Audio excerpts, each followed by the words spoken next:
আসসালামু আলাইকুম বন্ধুরা, ডট ক্রিকেটের নতুন একটি ভিডিওতে আপনাদের স্বাগতম। 2024 সালে টি-20তে সেরা লেগ স্পিনারকে কমেন্টে জানিয়ে দিন।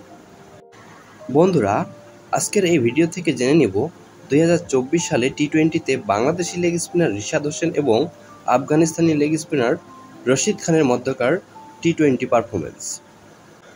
রিশাদ হোসেন, জন্ম 15 জুলাই 2002, বাংলাদেশের রংপুর শহরে। তিনি মূলত ডান হাতের লেগ স্পিনার, তা সত্ত্বেও ব্যাট হাতে বড় ইনিংস খেলার সামর্থ্য আছে তার।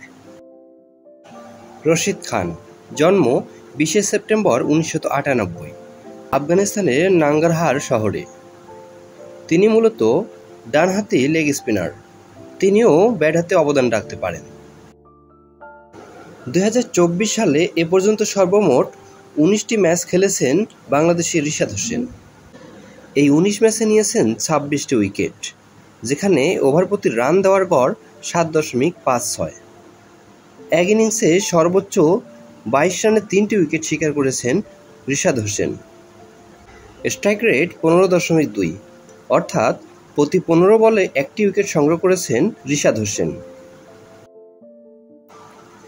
আফগানিস্তানের রশিদ খান 2024 সালে এ পর্যন্ত 11টি টি-20 ম্যাচ খেলেছেন। 11টি টি-20 ম্যাচে 22টি উইকেট সংগ্রহ করেছেন। ওভার প্রতি রান দেওয়ার গড় 5.46। এক ইনিংসে সর্বোচ্চ 14 রানে 4 উইকেট শিকার করেছেন রশিদ খান।